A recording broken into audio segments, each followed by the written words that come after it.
Terima kasih atas kesempatan yang diberikan kepada kami kelompok 6. Berikut ini kami akan menyampaikan hasil dari membuat alat peraga dengan materi perkecambahan epidemial. Sebelum masuk ke materinya, kami akan memperkenalkan nama kami masing-masing, mulai dari nomor induk mahasiswa yang paling muda. Baik, nama saya Lisera dengan nomor regi 14118060. Nama saya Ibrahim Miranda Nopo, nomor induk mahasiswa 141180. Nama saya Irma Widiarti Barakano, nomor induk mahasiswa 14118062. Nama saya Kristianus Alfredi Ngange, nomor induk mahasiswa 14118063. Nama saya Maria Stefani Mediana, nomor regi 14118064.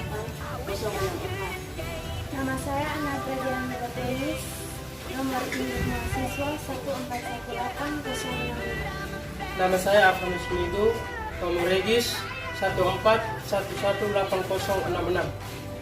Nama saya Rosalia Meganasio, nomor regi 14118067. Baik, terima kasih untuk teman-teman semua yang telah memperkenalkan nama. Untuk berikutnya, mari kita akan lanjut ke materi tentang perkecambahan epidemial.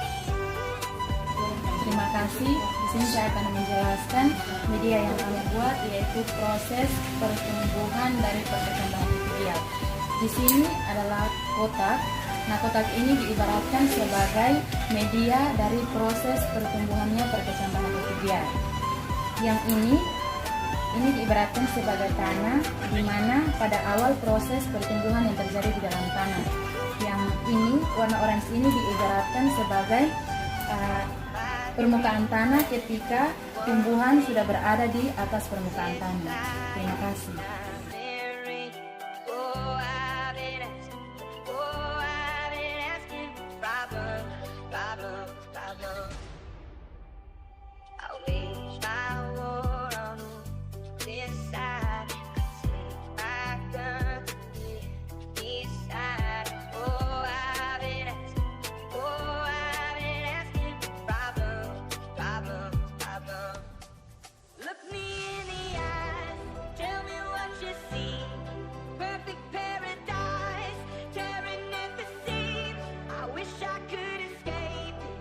Bagian sini saya akan menjelaskan tentang perkecambahan ini dibagi menjadi dua, perkecambahan epidemial dan perkecambahan hipogeal. Nah, perkecambahan epidemial itu berarti perkecambahan yang terangkat dalam permukaan tanah. Sedangkan perkecambahan hipogeal itu perkecambahan yang tetap berada dalam tanah. Terima kasih. Sesuai kesempatan yang diberikan, berikut ini saya akan menjelaskan tentang sedikit perkecambahan. Setelah itu akan menjelaskan tentang perkecambahan epidemial. Perkecambahan adalah munculnya radikula melewati sitkuat dan berkembangnya embrio biji yang merupakan indikasi kemampuan untuk memproduksi tumbuhan normal pada kondisi yang sesuai. Selanjutnya adalah perkecambahan epidemial. Perkecambahan epidemial adalah jika selama perkecambahan kotiledon terangkat ke atas tanah dan tetap berperan dalam menyediakan nutrisi sampai titik tumbuh. Saat pembentukan akar, hipokotil mulai memanjang menembus tanah, mendorong kotiledon dan plumula melewati tanah, dan memunculkan kotiledon dan plumula itu ke atas permukaan. Kemudian kotiledon akan terbuka, lalu pertumbuhan plumula akan berlanjut. Nah, setelah itu kotiledon akan layu dan kotiledon itu akan jatuh ke tanah. Baik, kami akan menjelaskan bagian-bagian dari perkecambahan epidemial serta fungsinya. Bagian dari perkecambahan epidemial yang pertama adalah biji. Di sini biji berfungsi sebagai alat perkembangbiakan karena dapat menghasilkan tanaman baru. Bagian yang kedua adalah radikula. Di sini radikula berfungsi untuk membentuk calon akar yang tumbuh selama masa perkecambahan. Bagian yang ketiga adalah hipokotil. Di sini hipokotil berfungsi sebagai batang penghubung antara kotiledon dan radikula. Bagian yang keempat adalah kotiledon. Kotiledon di sini berfungsi untuk menyimpan cadangan makanan. Bagian yang kelima adalah plumula. Di sini plumula berfungsi untuk membentuk batang dan daun. Bagian yang keenam adalah daun sejati. Daun sejati berfungsi sebagai tempat melakukan proses fotosintesis. Bagian yang ketujuh adalah akar. Akar berfungsi sebagai tempat penyerapan unsur hara ke seluruh bagian-bagian tumbuhan.